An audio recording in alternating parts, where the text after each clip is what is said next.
What's going on, Carolina faithful? It is Panthers beat reporter Mike Kaye. I'm joined by Alex Zietlow, and this is the Processing Blue podcast. You may have heard of us, and if you haven't, now you're hearing us right now. So congratulations, you did something today. We are going to process the Panthers for you on this Wednesday, or if you're hearing it on a Thursday, right before the preseason finale against the Steelers. You will be well prepared. Or if you're Zach Dennis, you're hearing it on a Tuesday.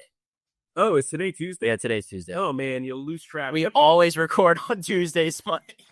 It's been a whole thing. You don't want to hear about it. But what you do want to hear about is what's coming out of training camp, what is coming out of the preseason. Obviously, the Panthers had another blowout loss in Houston. The Charlotte Observer was there to document joint practice as well as the game. I came away really impressed by the practice that they had with the Texans. But unfortunately, like a lot of this summer, fans aren't getting to trust their eyes, right? Like there's no way of watching this stuff. So I understand some of the panic that's kind of seeped into the conversation. That said, joint practice is controlled environments, controlled happenings, controlled technique. I thought Bryce Young cooked against the Texans defense. It was a pretty even set, but I thought he was, if not the best player on the field at times, probably the most accurate quarterback that you could ask for. I mean, look, CJ Stroud, I wasn't on the other end all that often. He had a good practice too. But I think just from the standpoint of just finding his top guys and launching the ball, I thought he did a really good job. I think his accuracy has really improved this year. I think he's thinking a lot less. I think he's in control of the offense. And look, they're not going to play in the starters in this preseason game.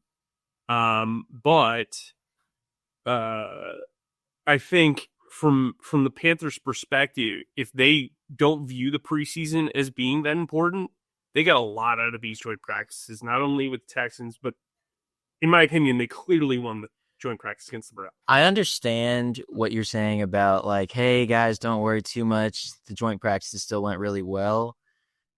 The issue is Panthers fans have heard that before. Oh, absolutely. They heard that last year when Bryce Young was cooking against the Jets, if you remember. Oh yeah. And then money to itself type of stuff. Yeah, and then he just didn't show up in the preseason, and then really didn't show. Well, he did show up in one drive against the Buffalo Bills. He didn't play the other two games, but then to start the year he was really poor. So I understand the consternation about, okay, can we truly trust the results of these joint practices?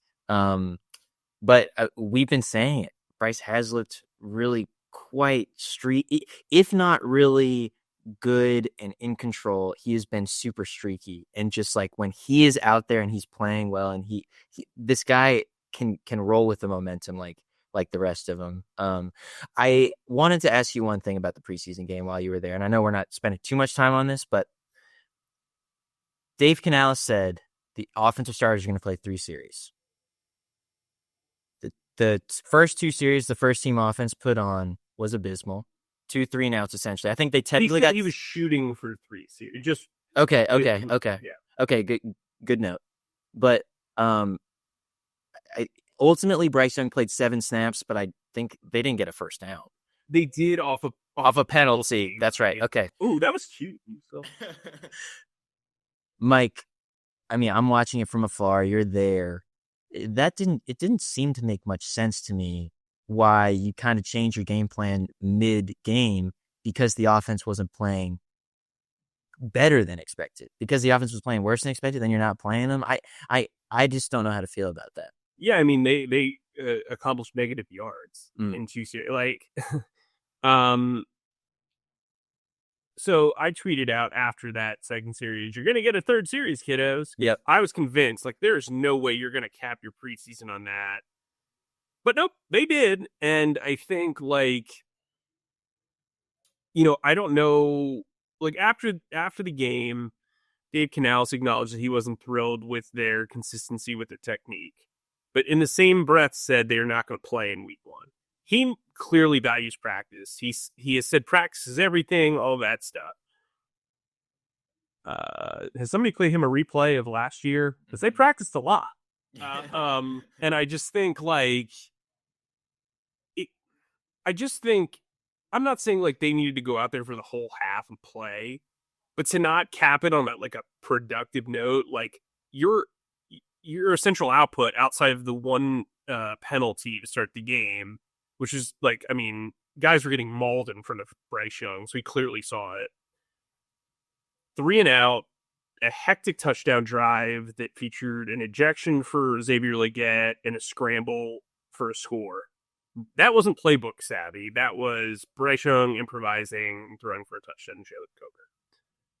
Then in Houston, on the road, when you really have like your most battle tested environment, you just do 2, 3 and out. Like, I just like, to me, look, granted, let's be fair to Bryce Young, puts an absolute perfect Should have caught it on a slant to JT Sanders, who you and I think has had an exceptional training camp. That was by far the worst play of this training camp, and it showed up in that moment. I mean, yeah. So, listen, I think the biggest news as it impacts the Panthers actually came out after the game. Nick Gordon suffered a collapsed lung. I saw him getting carted off. I tried to paint a picture and give context. He rode off on the front seat. We obviously know front seat car rides are different than front backs in sports. We all appreciated that designation, Mike. He looked overheated. Like, I don't know if you've ever been to Arizona or if you've ever been to California, like, or Vegas, but it felt like Vegas, Arizona heat, where like if you were preheating an oven for a pizza and you opened it, it wasn't like the typical humid heat that is, Florida or here. And so that took getting used to. He did look overheated, in fairness to them. Obviously, he was later hospitalized and, was diagnosed with a collapsed lung. I was kind of frustrated with how that whole thing played out. But the bottom line is you worry about the person. Nick Gordon's 20. Obviously, it's awful to hear something like that. But he has done really well since we saw him jogging on the field the last 2 practices of this week. I'd imagine he's back for week 1. I don't think he is a candidate for injured reserve designated to return, and I think those are both wins for this team given the circumstances. I think the world of what Gordon has done from like an upside standpoint and what he has in his toolbox. So he would be a big loss if that turned out to be like dire. Absolutely. Mike, you want to talk about, so we just spent a good portion talking about Nick Gordon, who's obviously an outside linebacker with a lot of potential, a pass rusher with a lot of potential. The Panthers have been linked, however credible it is, they have been linked to another pass rusher in the NFL, Trey Hendrickson out of the Cincinnati Bengals. It came out last week, and again, it's unclear if the Bengals are actually going to act on this, but it came out last week that the Bengals are fielding trade offers for Trey Hendrickson, an all-pro pass rusher last year, the sack leader the past 2 years, I believe. And,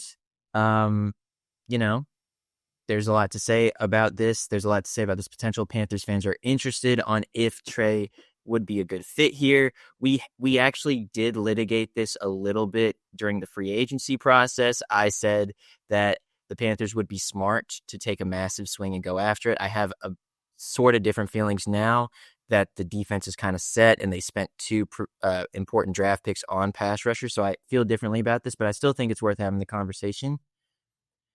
Mike, is there any possibility that the Panthers go after Trey Hendrickson, and would it be prudent to do so? So I think your first question, there's wiggle room. I do think there is an opportunity if they wanted to. Under the salary cap, in theory, they could do it. They have around $19 million in salary cap space. But for those who don't know, you can roll over the unused salary cap space from this year into next year. That will help them spend next year, which 2026, I've said this on this podcast several times, has always seemed like the gratification finish line. Yep. Or starting line for this organization. They want to contend long term. Trey Hendrickson is 30 years old. He's going to turn 31 in December. He is very clearly wants a new contract. He wants a lot of guaranteed money in his new contract. Albert Breer from SI reported the other day that the contract that he's been offered by the Bengals is notable, but they don't want to meet his guaranteed request. If you are a team, Panther or otherwise, you are trading for not only Hendrickson, but his salary demands. And his salary demands are very vocal and outgoing, and he has forced himself out of a place that he really wanted to be at, and where he has produced 77 sacks for the last 4 years and has gone to the Pro Bowl the last 4 years. That is notable. He has also done that in a 4-3 scheme. He has thrived, particularly as a down lineman. He can rush from a 2-point stance. He can rush from a 3-point stance, but I would not put him out in coverage or drop him the way that Everett tends to do in this 3-4 defense that also has some hybrid looks. Pat Jones got an interception. Right. Well, in this training camp, is that something that Trey Hendrickson can do? I mean, he hasn't done it. I mean, he hasn't really done it. Listen, I was at his pro day, which makes me feel really old. And that was when Lane Kiffin took over for FAU as head coach, and they made poor Trey, who is maybe the best player in the history of their program, work out on a track field, like adjacent to the stadium. Sick. Like, it was still probably a walk, like a 10-minute walk from the stadium. I think the world of him as a talent. I think he's a really good player. I just think, like, as you said, the dynamics have really changed. And also, to be honest with you, I'm not sure the Bengals want to trade him or are going to trade him. Mm-hmm. Like, ask Carson Palmer how that turned out when he demanded a trade and tried to get himself out of there. He had to sit out basically half of the season to get traded to Oakland at the trade deadline all those years ago. Like, T. Higgins ended up signing on the dotted line, didn't hold them hostage. Like, they're, Shamar Stewart ended up blinking, right? Like, so the Bengals have this history of not blinking in staring contests with their talent. I would be really surprised if he is moved before the trade deadline, solely because of that, and also because of the compensation they're going to want. This guy, again, 4-time Pro Bowler, 77 sacks in 4 years, a dynamic talent from a 4-3 end perspective. I mean, his motor's crazy. He's so talented. He's also 30, and he's going to be 31 by December. So to me, when you're a team that wants to contend for several years, you're worried about the drop-off. I wouldn't say Hendrickson's athletic profile leans itself to being productive probably beyond 34. So you're really trying to capture lightning, and they're not one player away, the Panthers. If I were the Bengals, after watching that preseason game the other night, I'd say to myself, I'd want an offensive lineman and a day 2 pick. So probably, like, since the Panthers would probably be, in theory, you would think it'd be a high 3 or a high 2. So I would probably settle for a 3rd and Ickey Equanos. Mm-hmm. And while I think a lot of people on the outside are out on Ickey or have their questions about him, he still has that 5th-year option, and it's much cheaper than signing a right tackle or signing a left tackle. So you're having a cost-controlled thing there, along with having your cost-controlled quarterback and having the highest payroll for offensive line in the league, 2nd highest payroll for defensive line in the league. Like, that's something that we need to remember, right? When we're talking about free agency, they had the opportunity to seek out a trade for him. Yep. And I think in retrospect, you were correct in saying they should take a swing, because at that point they could have sculpted the defense around him. Instead, now they spend 2 day 2 picks on pass rushers. We're really impressed by both Scorton and Yuman Milan. They bring in Patrick Jones, who's had a really good summer. They're pushing him towards the front of the stage like he is the valedictorian in a lot of ways. They really like DJ Wanham. I like DJ Wanham. I like DJ Wanham. We all like DJ Wanham. Oh, look at and look, do some of those parts equal what Trey Hendrickson might bring? Maybe not. But if you move Trey Hendrickson and have him play 3-4 at 30, and you're asking him to play in space, I don't know that you're getting the same juice that you would if you were a 4-3 defense. Now, there are quirks in Evero's system. We have talked about it before. He is very veteran heavy. He prefers communication on the back end to be significant. That's why we've seen Nick Scott play a ton. And like, to me, like, people are going to be like, well, why is Evero's system that way, that he can't adjust or adapt? Well, I mean, week one's like in 3 weeks. Like, I mean, I don't know what, like, That's kind of where I'm at. Like, take the Panthers. Don't make this a Panther-centric thing. Who could afford to get Trey Hendrickson at this point? Not from a financial standpoint, but from a scheme standpoint. And because if a guy like the Lions. So you're telling me that if he goes to the Browns, they have a malleable enough defense to completely transform around him? Well, they would run a lot of wide nine concepts, which like you would be outside in the foot. Like he and Myles Garrett together would That'd be insane. simple nightmare, especially with Mason Graham coming up. I don't know why the Browns would do that. They're clearly also not it. I think they're significantly worse than the Panthers, unless you read the joint practice with the Eagles script that's coming out. I think the Lions would do really well there, mainly because, I mean, they don't. If they just made him like a third down Pannier years back, I mean, the defense is kind of a hybrid look. I mean, a lot of teams are hybrid looks now, so it's not like you couldn't completely change what you're doing, but you want to be in a system that is 4-3 based, like maybe the Texans, but like again, you've got Danielle Hunter and Will Anderson. Like most of the 4-3 teams prioritize edge rushers that are 4-3 talents, and so I think it'll be interesting. Like a team like I don't know, man. I find it kind of hard to believe that somebody's going to be willing to give up a young player, a day 2 pick, and say, listen, we're going to build this around you after they've done all of this work. Because if you're trading for the leading sack guy, you want him to be the missing piece. You want him to be the guy that makes you surge. Here's what I'll say about the Panthers, okay?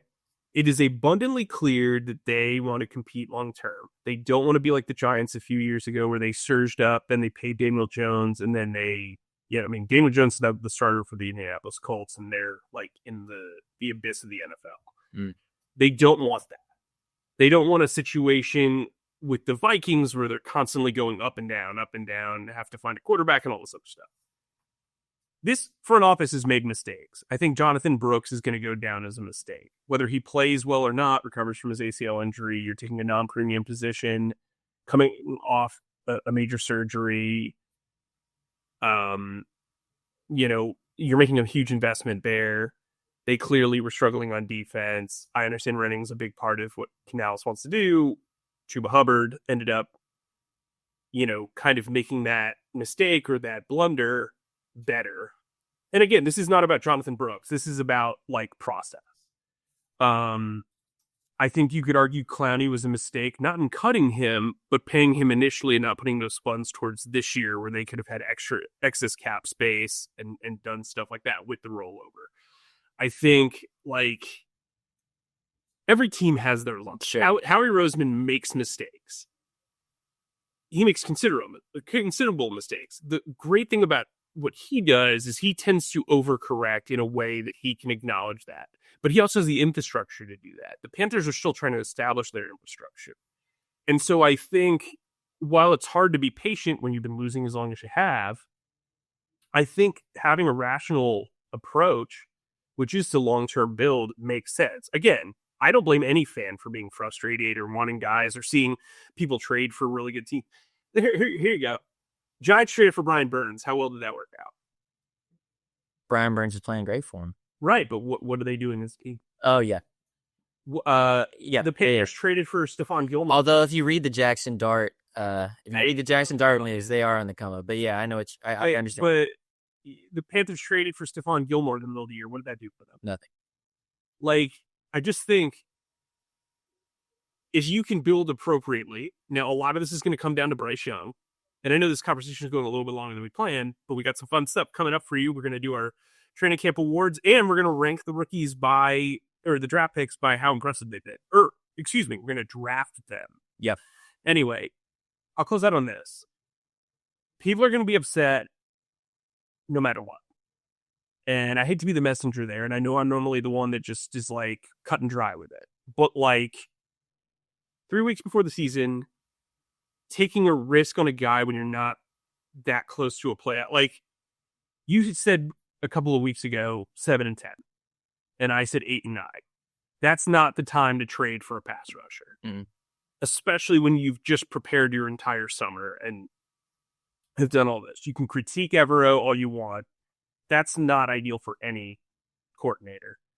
The same can be said on offense, looking for a big wide receiver. I told you they were not going to trade for DK Metcalf. I told you they were not going to trade for Stephon Diggs. Feel like I have a reasonable sense of what they're willing to jump at.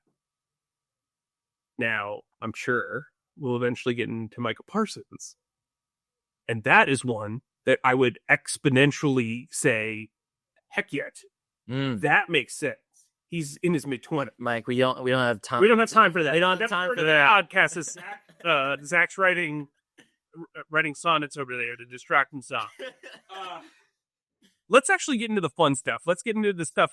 We've talked a lot about somebody who's not here. Let's talk about who is here. Okay. And we are going to do our first annual, because I don't remember if we did these last year. So we're going to call this the first annual. The inaugural Training Camp Awards for Processing Blue, a podcast for you, Panthers fans.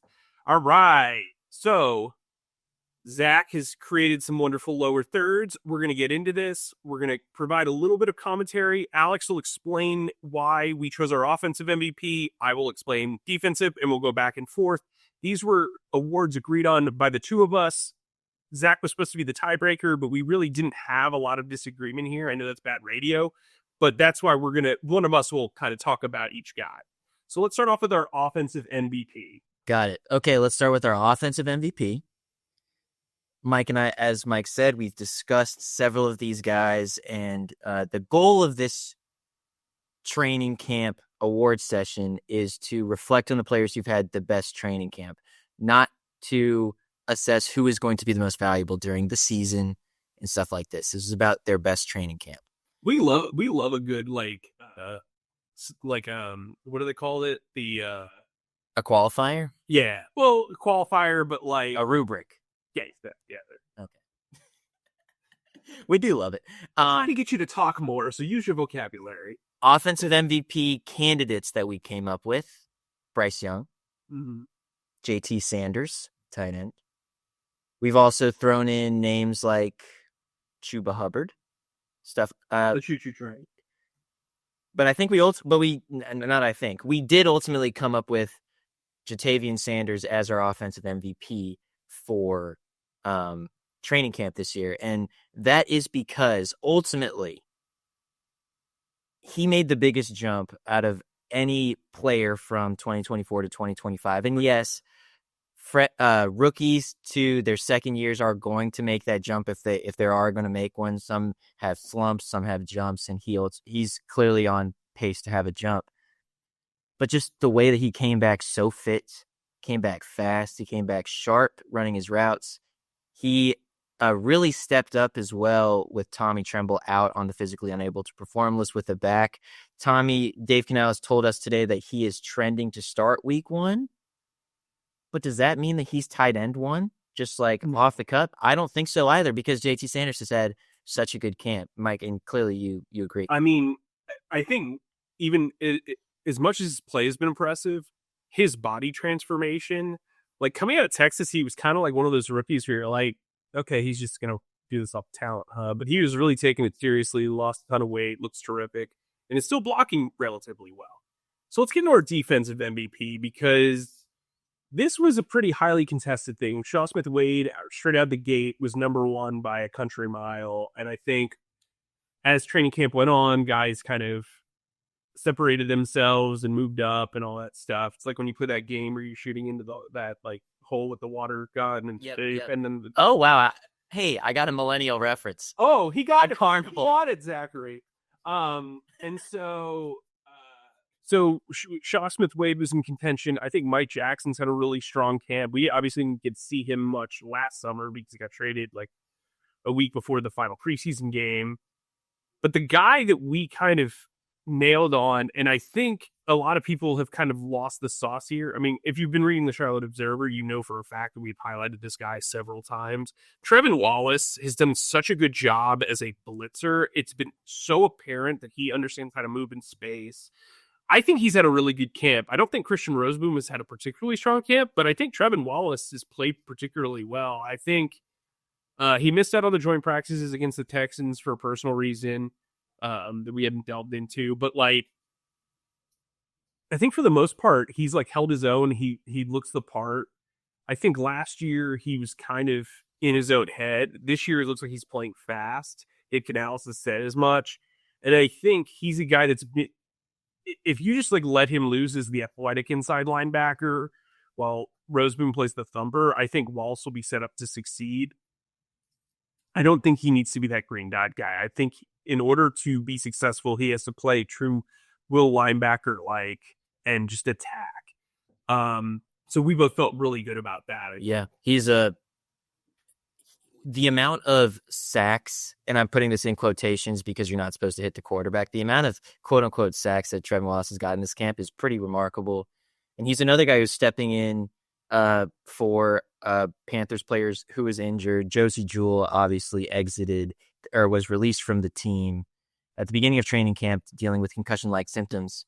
This is Trevin Wallace's defense. It's his and Christian Roseboom's defense, but Trevin Wallace has really taken on that mantle in year 2. Okay, let's move on to Practice Squad Priority Award. Now, this award is not given to an undrafted rookie who could make the final 53-man roster. We have a separate award for that. But the Practice Squad Priority Award is a guy who might not make the team, but the Panthers need to do everything they can to obtain him if he has to clear waivers, or once they cut him, they bring him back onto the practice squad. And there weren't as many candidates for this, but when Mike and I discussed this, but we came to this conclusion pretty quickly. I'm going to stick in the tight end room and have this award go to James Mitchell. The governor, as if you listen to Processing Blue, which you are right now. So technically, well, I mean, you can catch up on our previous episode. Yeah, you can go back and listen to our interview with James Mitchell. But James is known as the governor because he's this charismatic guy. He got it from back in his days in Virginia Tech. But he's just been really solid this camp. He brings a really important veteran sense to this tight end room and really to this offense. He kind of reminds me of a Jordan Matthews type of player.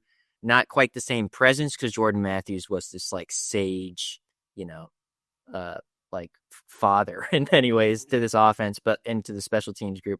But James Mitchell has kind of fit that role on the football field from a special teams perspective and a tight end perspective. And it was a pretty easy decision to go with him. And I would say this, I think he's outplayed Mitchell Evans, the 5th round pick, who's getting a lot of run, but I think James Mitchell is a guy, like if Tommy Tremble has to start on PUP, which I don't think he will, it doesn't sound like that in talking to Dave today,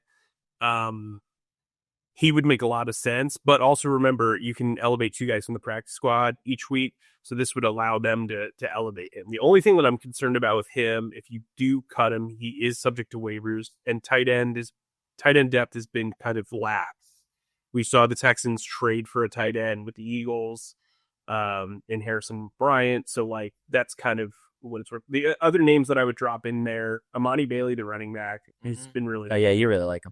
And then I would also say David Moore. I think he's we'll get into that later. Okay. But I think Jacoby Windman's had a really good camp, and right now I have them keeping 6, and he's the one guy that I don't have them keeping. So I'm interested to see kind of what happens there. At the inside linebacker spot. At the inside, yes, thank you. Rookie of the camp. Mm-hmm. And this will come back later, and we'll kind of we'll do this a little quicker because we'll get into why later. But Lathan Ransom was the guy that stood out to us the most. I think he has done a really good job from a blitzing standpoint, from a run-stopping standpoint. He's made some interceptions. He's just fiery, man. He reminds me a lot of Kurt Coleman, and I actually said this is the same exact thing to Kurt Coleman. He's a guy who can play special teams. He's very heady. He's got that dog in him. He's a guy you could believe broke a thumb and still played the next snap and blocked a kick. So I think he's been impressive. And then our final award is undrafted rookie. Who you got, Alex? This one took no second. Yeah, this was done. There was no other nominee, frankly. Corey Thornton has been the guy, and it's not even been particularly close. He's flashed in joint practices. He's flashed in regular padded practices. He had a WWE style tackle during the first preseason game, a couple pass breakups against the Texans, though he did have a couple blunders against the Texans as well. But he's just a big, not known for his speed, but he's just a big, strong cornerback. And that's kind of the profile that this front office likes in their cornerbacks, and he's been making plays doing it. He's been talking to my guy Damani Richardson too, being like, "Yo, how did you make it? I can't believe you made it as an undrafted rookie." And Damani just responded to him. J.C. Horn has been like over the moon with the praise for him too. Yeah, but Damani just goes, "Just keep doing what you're doing." Corey, to me, like if I were to explain him to somebody who hasn't watched games or practice, I would say, imagine the J.C. Horn was built in a lab, and you could, like a G.I. Joe, and you could buy him, and he comes with all these accessories. If they forgot the speed setting to the toy, that's Corey Thornton. Like Corey Thornton, like physically, he's smart, he's long, he's lanky, he plays the position the right way. He's similar to J.C. Horn in that he's not playing the ball, he's playing his man. And I think that's kind of a lost art in this thing. Everybody wants to get interceptions. He's not going to be like Trevon Diggs. He's going to be like J.C. Horn in a way where if you catch the ball, you're not getting yards after the catch, or you're getting the pass broken up. So, yep. With that said, after talking about rookies, we're going to do something fun that Alex came up with. Total credit to him. So if you hate this segment, make sure you do leave a comment. But we're going to have a draft pick draft. So this is only the draft picks. Like Corey Thornton's not available. You're going to have to sign Ben Martin Scott after the draft. Yep. This should be fun. We're going to go back and forth. It's a snake draft. Or no, it's not a snake draft. Alex is going to get the first overall pick because we always put beauty before age. And so, what you got? I don't know. That seemed right. I don't know. No. It was correct. No, good job. Good job. Yeah. Because we both agreed on this, I'm going to take in my first overall pick, Lathan Ransom. Explain why. The safety out of Ohio State. I don't mean to just parrot all of Mike's points, but the safety out of Ohio State has shown a toughness and explosiveness and a wherewithal that I don't think any other rookie has shown this camp. Yes, T-Mac has been targeted a lot, but he hasn't shown. We don't need to compare and contrast all these things, but when you ask for one attribute that sticks out about Lathan Ransom, everyone says he's in the right spot. And as a safety, that's really what you need. Yes, you need to be able to finish tackles on the back end. You need to have your crack and replace fundamentals good. You need to do all these things. And you need to be a hard hitter. You need to be versatile in Evero's system because Trayvon Merrick is going to be everywhere, blah, blah, blah. Okay. But Lathan Ransom has shown that he knows where he needs to be, and the rest, his talent is going to take care of the rest. So that's my overall number one pick. And I think we should add to it, like, this is impressive based on where their draft slots were, all that other stuff, because best prop. I mean, you'll probably make some sort of comment about Nick Gordon going in the second round or whatever, but to me, he is the best value that the Panthers have gotten in the 2025 draft. Well, from one intelligent rookie to another, Nick Gordon, to me, he's going to be my pick in the first round. I just think collapse along the side. I think he was having a really terrific camp, and he was just revving up. I mean, I think I brought this up to several people around the team, but also in the league. And I said, when we interviewed him after the draft, I said, who do you model your game after? Who do you watch? And he said a couple of the top guys. And he said Brandon Graham. And to me, that shows like a deep love for the game. Why? Because he's a Philadelphia Eagle? No, because he's a one-time Pro Bowler who like pretty much averaged like 5.5 sacks, 6 sacks. He's a really good run defender.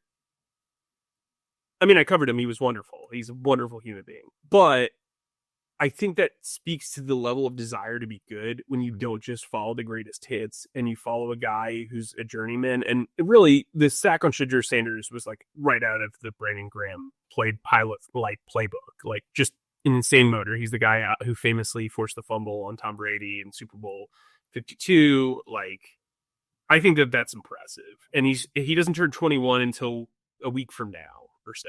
So I don't know. The way he crashes the edge, he punishes guys. Like if you're a tight end, you're gonna have to block him. Good freaking luck. And I think he's gonna develop into a really strong pass rusher. I don't know, like he could be similar to Brandon Graham, where like his best years are like 8.5 to 10 sacks, but like he's not gonna be like a Trey Hendrickson type. But I think the value he brings to run defender is critical. Absolutely. Powerful run defender. Yep. The third overall pick, my second round pick, is going to be Tetairoa McMillan. T-Mac. And I know I just kind of like bashed on him a little bit while trying to lift up Lathan Ransom, but the number 8 overall pick is still in the 2025 draft is still showing glimpses of who he can be. Mm-hmm. And with him as the X receiver, this offense has pretty special potential. The way that he can go up and win 50-50 balls, the way that he's been able to get... I don't understand this narrative that I sometimes see on Twitter. I don't know if you see this, Mike, of him not getting separation. He's been open a lot. I do see it. I will say his draft film didn't do the justice of what he has done in training camp. Okay. I think he's run away from some cornerbacks that I would not have expected. And it's not just a speed thing. He's still learning exactly how to make important catches in the NFL. Like there was that one that he dropped in the end zone in the first preseason game on the second drive where Bryce hit him perfectly in the hands and he just didn't get his head turned around fast enough. You got to reel that in. Yeah, he's got some timing issues. But that said, they are still clearly going to him a lot. He is open enough to where Bryce trusts him. There's still some chemistry. There's plenty chemistry being built there. I think that he's going to be an impactful rookie. And like be so quickly. And so therefore that's why he's my third pick. My second pick, the third overall pick. So I'm going to take Princely Umanmielen. I said it several times. He reminds me a lot of Josh Sweat. I think his bend is terrific. I was really impressed by, like, PFF didn't give him very good marks, but I was really impressed by his angles to the run against Houston. He made 3 stops. I thought he was getting pretty solid pressure. I mean, he was getting push. I think the Texans have a pretty good offensive line. They've invested a lot in it, at least the tackle positions. And so, look, I mean, I think he's going to have better sack numbers this year than Scourton will. I think eventually they'll even out, but he's a guy that I think they really, really like. I interviewed him after the game, and he kind of acknowledged the stuff he'd like to do better, which I think is impressive, especially for a young guy who's as competent as he is. I think what's good for him is, remember early in camp, he tried to not swat Bryce, and there was like this whole thing about people dissing Icky, and he goes, "I'm just nice." I think he's been humble, not like outwardly or internally, but like I think from a play standpoint, he knows it's not going to be that easy, and I think that's good for him. It'll help him develop more. But you got it. I do too. Trevor Etienne. And this guy is super busy all of a sudden. He's catching punts. He's on the kick return team. Yeah, I think he will be. He and Rico Dowdle are going to be the kick returners. He's also getting, I know this is the preseason, and I know this is joint practices, and so you're not going to hand the ball off to Chuba Hubbard 20 times or whatever, but like he's also getting some play out in the backfield, which is something that I don't think a lot of people accounted for. Like in talking to people in the organization, we knew that they wanted to get him carries this year. This isn't just the Rico Dowdle and Chuba Hubbard show. And that's why when I hear this narrative, just a brief aside, that's why when I hear this expectation of, this is going to be the Jonathan Stewart, D'Angelo Williams thing, it's not, because you got Trevor Etienne there who's going to be eating up snaps. It was also a different era in the NFL. Like, Chuba Hubbard is going to get his reps. Like he just will. Choo down the field. And I promise you, if you own Chuba in fantasy, you're going to be fine. Well, it was some. I said this earlier, actually, in a previous episode of the podcast, but Chuba Hubbard, he only played 15 games, and yet he was still like 11th most in carries in the NFL season. Like, God, That'll drop off a little bit, but I think you'll see it like when a pitcher moves to like the bullpen and you see the speed play up. I think that's what's going to happen to Chuba. sure, but like, it's not going to drop off that much. Chuba's still RB1, period. Oh, with a bullet. And so anyway, so that's why the duo 1,000-yard seasons is like so unlikely. But part of that reason too is Trevor Etienne is a playmaker, and he's going to get plenty of snaps at the running back position. And even if those snaps don't come at the running back position, he has plenty of ways to impact the game with the kick return, the punt returner thing. So that is why he is my pick. My next pick is Jimmy Horn Jr. I think we've seen, like, it's interesting. If he's going up against you one-on-one in individual drills and he is not wearing pads and you are not wearing pads, good freaking luck. I think he's kind of taken a back seat. I don't know if that's necessarily a bad thing because there are so many wide receivers. Like, I don't know how much I've written about Adam Thielen this summer. You know what I mean? Yeah. He got some looks late against the Texans. I struggle to know what type of role he's going to have. To me, like, I think he's such a dynamic athlete, and I think his routes are fine. But I also wonder if he needs some polish towards the game itself. And I struggle to understand how he's going to impact special teams if he's not the punt returner, which I think they would prefer for either Hunter Renfrow or Trevor Etienne to be that guy. And if that's the case, he might be inactive on game days until there's an injury or whatever, unless they make a trade, which we've talked about Thielen trade dynamics. We don't need to kind of relitigate that to quote, woo, my best pals. But to me, I struggle to find a role for him on the game day roster. I don't think there's any way they should cut him. I think if they do cut him, that is an absurd mistake just because he brings such a dynamic speed element and you can't teach that. But I mean, like, he got off to such a great start, and it just it's lagged a little bit. If they can develop him as a punt returner behind the scenes and they can kind of slowly ease him in, I think they'll be in really good shape. Yeah, I agree with all that. My next guy is gonna be Cam Jackson. He hasn't flashed as much as, perhaps we would have liked, but then again, it's a pretty crowded defensive line. And he's a nose tackle. I mean, really, what are you? What are you gonna? I mean, if you're gonna call on a nose tackle, it's largely gonna be because they lost. Like we talked a lot about Shai Tuttle last year, but that was because the run defense was pretty porous. So he had a really nice rep against the Browns in that joint practice. He's still massive. He's still so big. He's still the largest man on that defense, which is pretty notable.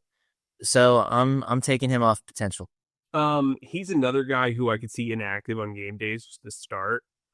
Just because I think they like their 4-man rotation with Derek Brown, Bobby Brown, Ashawn Robinson, and Turk Warden. I wonder if they keep 5 or 6. I don't know. Maybe we'll talk about. I mean, we'll obviously break down the final roster after final cuts, and I'll have a 53-man roster projection coming immediately after Thursday's game. By the way, with the final pick, Mitchell Evans. I got to tell you, I was stoked about this guy. Oh, my gosh. Because I watched him at Notre Dame, and I thought he was just like a tough and tumble type of dude. Like, catch the ball, breaks at least 2 tackles. Kind of reminds me of Mark Andrews with a little less athleticism. But he's been kind of stiff. I think he's done an okay job as a blocker. I don't think he's been bad as a blocker. I think this is a guy who's going to be on special teams almost like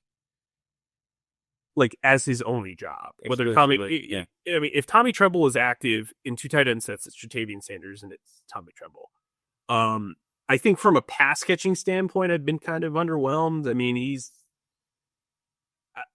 I mean, I don't know if he's really going to be able to shake a lot of guys at the NFL level. It seems like the safeties have done a pretty good job against him. So have the linebackers. Um, Obviously, he was their second to last pick. It's not like they're putting their future on him. But I think and this is a strong draft class, in my opinion, at least early on. I think he's got really good size. I think he's a really nice kid who seems to really care about what he's doing.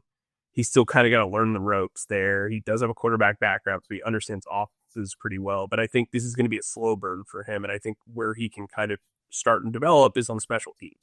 As we said earlier, James Mitchell has outplayed him. Like I don't think that that's even arguable.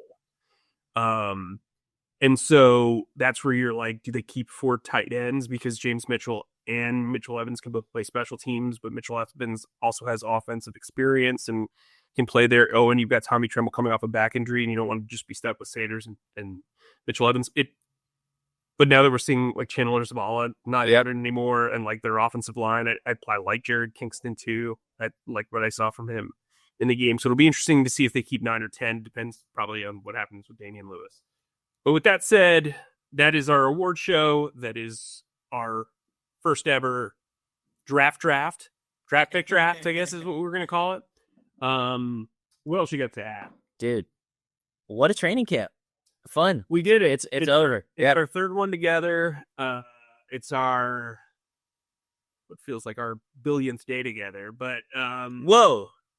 We have had how rude of you. We have had a time. Processing Blue. Thank you. Wait, you know what? For real. Thank you for listening to us throughout this training camp process, because this is like one of those things we look forward to this because the days kind of all glue together. And I got to tell you, 4 days in Houston, wouldn't recommend it. I mean, you know, it's a labor of love in training camp. It's this is the fun part. You know what I mean, for us. And I hope you guys subscribe to the Charlotte Observer, because we've got a ton of great stuff coming your way as we rev up into the regular season. And then, you know, through that regular season, you know, you might have heard there's week 1, week 2, week 3, week 4, week 5, week 6, week 7, week 8, week 9, week 10. He's not really going to do it all, is he? Week 12, week 13, week 14, geez. week 15, week 16, week 17. Yeah, week 18. Hey, maybe even playoffs. So we'll be with you all the way there. You can also sign up for our free newsletter, Access Panthers. You know, Mike is a big time note taker, and he's going to be taking notes. And I've got my big pencil. Like, you can rely on it. It's a Texas. This is like the best thing that I got in Texas. Do you want to? So he literally writes his notes with that massive pencil, and it is just so obnoxious. Well, but inside baseball, beat writers during training camp like are so overheated and lose track of stuff that like we'll leave stuff in our pockets. It'll get washed.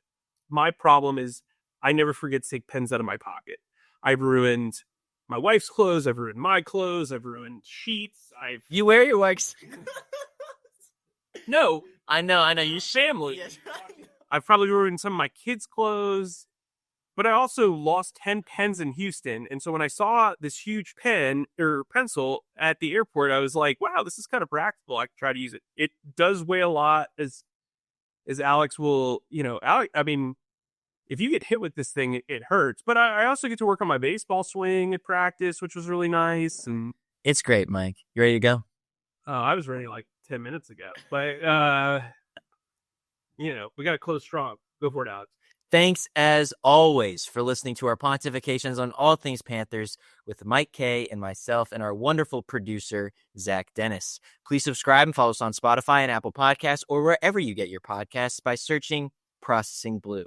And if you watch us on YouTube, please subscribe to our YouTube channel and click on the bell icon to get notified whenever new episodes drop. And finally, please be sure to stick to charlotteobserver.com for all of your Panthers needs. Mike, stay humble, stay creative, and keep processing. Zach, that's a wrap.